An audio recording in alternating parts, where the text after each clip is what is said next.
The Magellan is an offshore oil rig about 7 hours to the east of Aberdeen, Scotland. The people who work there stay for weeks or months at a time, and it is a massive structure with varying platforms perched atop 100-foot tall metal stilts with varying layers and machinery practically everywhere.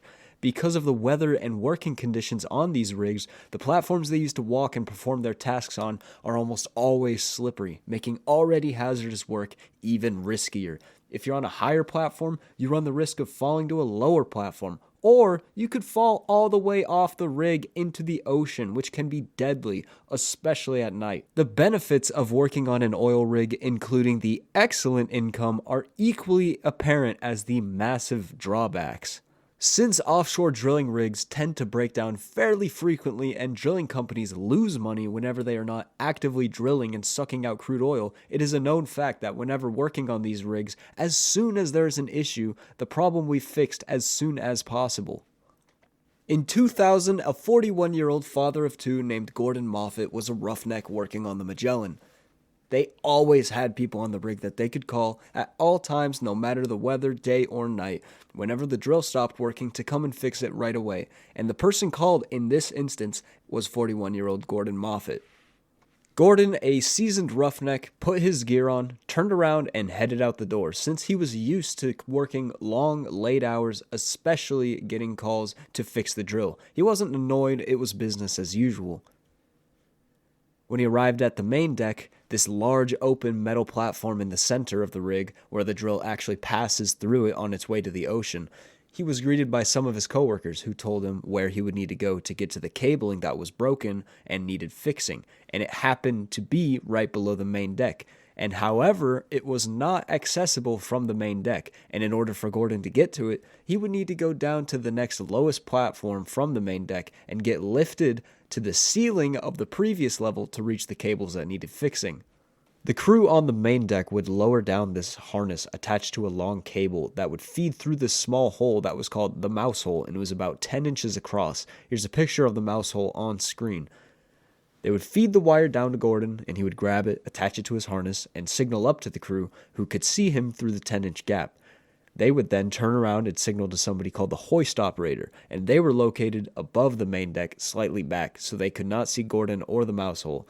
They were relying purely on communication from the crew on the main deck. The hoist operator would start the winch, and that would reel in the wire that was fed through the mouse hole and then connected to Gordon through the harness. When the hoist operator was given the signal, he would turn around, start the winch, and that would start to pull on the cable and raise Gordon up so he could access the cables below the mouse hole and do his repairs. And then he would be lowered down, and that would be that. Gordon and his crew had done maintenance like this before, so he figured this would just be a regular repair like usual, but unfortunately, that would not be the case. So Gordon now had his harness fully on and attached. He signaled up to the main deck crew, and they turn around and they give the signal to the hoist operator, and he starts the winch. And Gordon very slowly gets lifted off the ground into the air towards the cables he had to repair. It took several minutes for him to ascend all the way up about 10 feet off the ground, and when he got close enough to the wires, he signaled to the main deck crew through the mouse hole that the hoist operator needed to stop the winch so Gordon could do his repairs. So Gordon does his thing, he gets his tools out, and he gets to work, trying hard to focus on this work. Because don't forget, he's dangling 10 feet in the air connected to this cable by just the harness at his waist, so the wind is jolting him around. But nonetheless, he finished his repairs, and he signals down to the main deck crew through the mouse hole that he was done. So they turn around, signal to the hoist operator, and he starts the winch. But he forgot to switch the direction of the winch. So when he started it, the winch was still pulling in the cable instead of giving it slack, meaning Gordon was going up towards the mouse hole instead of going down to the ground. Immediately, Gordon realized he was going the wrong way, and so did the ground crew. So they're waving their arms, yelling, trying to get the hoist operator's attention.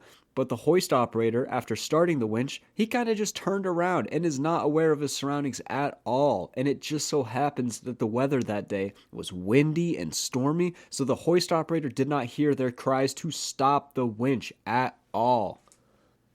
So Gordon slowly continues towards the mouse hole, the 10-inch gap in the ceiling, and Gordon tried getting out of the harness, but it was no use because his own body weight was sort of holding him in it. So after that, and Gordon is still ascending, he just starts to scream because there's nothing else he can do, and he keeps getting closer to the mouse hole.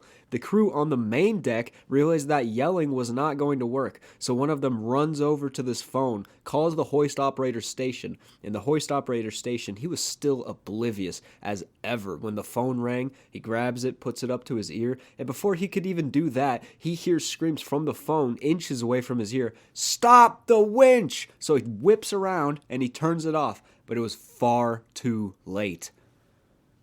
A few moments earlier, Gordon had finally reached the entrance to the mouse hole, and as he reached the hole, he tried to make himself narrow enough to fit through, but mind you, the mouse hole was only 10 inches across, and it did not work. Because the harness was only attached at the waist, Gordon was pulled up through the mouse hole waist first, meaning he was snapped in half and then pulled through.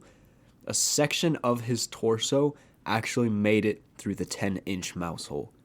He was a 41-year-old man, and he had a wife and 2 children. The company was found guilty of being very unsafe and not following proper procedures, and they were fined £60,000, or roughly $81,000, and an undisclosed amount was paid to Gordon's family. That's going to be it for this one, folks. Everybody let me know in the comments if you had the stomach to actually make it this far. This was by far one of the most brutal stories yet on Howard Horror. If you like what you saw, why not leave a like and check out the channel? We are so close to 1,000 subscribers. It is actually insane, and I just want to say thank you, and as usual, have a great day.